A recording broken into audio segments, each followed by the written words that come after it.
As the fall school year kicks into high gear, much of the country, many schools are facing a shortage of teachers unlike any they have ever seen before. So what is driving so many teachers to leave the profession, and what are the school districts doing to try and retain and recruit educators?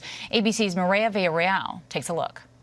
One hand, two hands, hit your rollie, do your dance. I think the kids liked me. I really connected with them. So I think I could talk to them, and I got to know them really well.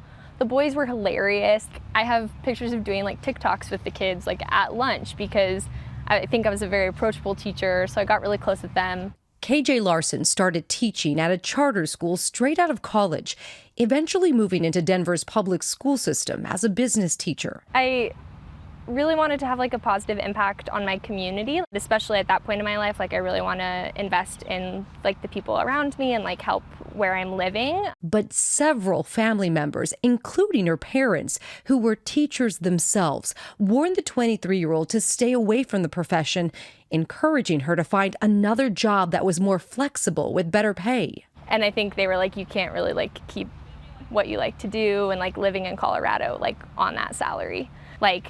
Was just so exhausted all the time, and I just think she was why would you go into a career like that? And then you still did it. And I still did it. Okay, so Then a year into her teaching career, the pandemic hit. Educators were being asked to do more with limited resources. KJ stayed on, but she began to struggle. I thought I would work there forever, because a lot of teachers do. The average teacher at South has probably been there 10 years, and a lot of people retire there. So what happened?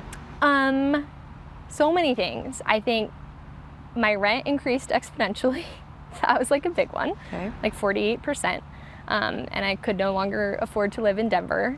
And I got nervous that I wouldn't be able to support myself on my own. KJ tried to make extra money by taking on a waitress job and doing taxes for nonprofit groups on the side, but it wasn't enough.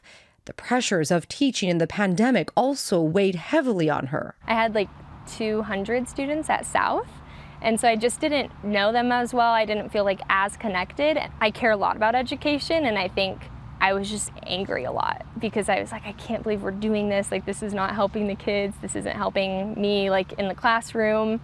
And I just couldn't do it. I didn't want to be an old grumpy teacher. And I have seen a lot of those. How long did you last at that school? Only 2 years. And then I quit. KJ is now working as an accountant with better pay and more flexibility. Across the country, there's a steady drumbeat of headlines about a nationwide shortage of teachers as the new school year kicks off. As school starts across our area, there's growing concern about who will be there to teach students. CCSD has been making a big push to hire more teachers. The only question, will they have a teacher? In Oregon, they're looking for 2,500 teachers across the state. Deploying out any of our non-teaching staff that were licensed in various areas, or even those non-licensed folks to fill in for classified staff, were getting pushed out to schools to help out, just to keep the doors open. Leaders in Florida recruiting veterans and retired first responders into the classroom. Some of them are looking for kind of the next chapter in their life. Same with the military. So we want to provide a pathway. We want to incentivize them being able to help. Wisconsin administrators also trying to think outside the box as they tackle their own shortage. We've just pulled out a retired teacher in one of those areas that's going to work this year. We've looked at people who don't have teaching degrees who come in, and we put them to work. Top leaders warning the problem isn't going away. A lot of good teachers have left, and they are leaving. The exodus is still happening. Around 300,000 public school teachers and other staff members have left the field since the beginning of the pandemic, according to the Bureau of Labor Statistics. That's a 3% drop. And according to a National Education Association survey, lingering stress from the COVID pandemic and burnout top the list of issues facing educators, followed by unfilled job openings leading to more work for remaining staff and low pay. After more than 5 years teaching in Colorado, Colin Creasel left his full-time position teaching Spanish earlier this year, his anxiety and exhaustion hitting an all-time high. This last school year, I don't think I've done my best teaching since the beginning of COVID. It's very draining. to not have any good days. My good days used to be like, man, that kid was really struggling with like this grammar concept, but then they like stayed after school one day and they nailed it. Or like I had a student like reach out for like help for like their social emotional needs. Like that's rewarding. That like stopped happening once COVID.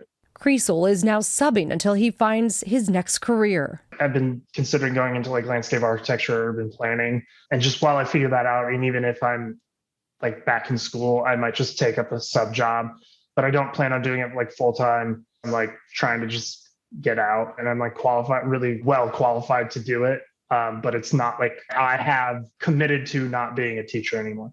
Denver's public school system recently hired superintendent is spearheading incentives to help the district retain and attract employees with signing bonuses and increased pay. Still, the district isn't immune to the teacher shortage, with the cost of living a major factor driving teachers away. It impacts not only our work staff, but our overall enrollment, which devastates the school system. But also when it comes to our teachers, I've explored the whole notion of trying to come up with new educator housing. But I also know that this is not a DPS Denver issue. I've spoken to my colleagues in El Paso and Austin, which is very similar to DPS in terms of how it attracts others, but also the cost of living. I think it needs to be addressed at the national level. According to the Department of Education, the average salary of a teacher is 33% less than college graduates in other fields. Education Secretary Miguel Cardona is pushing in the short term to use American Rescue Plan dollars as an incentive to bring back retired teachers without penalty to their retirement benefits, and to create grow your own programs. The fact that we've normalized teachers working at Uber on the weekends or having to waitress on the weekends to make ends meet is unacceptable. You know, the salary right now doesn't measure up. It doesn't measure up. We have to do better with salary, working conditions, and teacher voice. Back in Denver, as school starts up again, KJ admits she's already missing her students. She's hopeful for them that all these new changes work. So what do you say to college students that have chosen this as their major? They're thinking about being teachers next year. Yeah, I say be prepared to kind of struggle financially. I would also say like prepare for probably like 3 to 4 years of it being very emotionally draining. This sounds hard. Yeah, it's like you have to think, I would tell a college kid to think long term. I would probably tell them not to major in it because you can study something else and still be a teacher and then have a fallback option. Is that crazy to say that you have to have a fallback option if you want to be a teacher? It's pretty cynical. I feel kind of bad about it, but I think it's realistic. Hi everyone, George Stephanopoulos here. Thanks for checking out the ABC News YouTube channel. If you'd like to get more videos, show highlights, and watch live event coverage, click on the right over here to subscribe to our channel, and don't forget to download the ABC News app for breaking news alerts. Thanks for watching.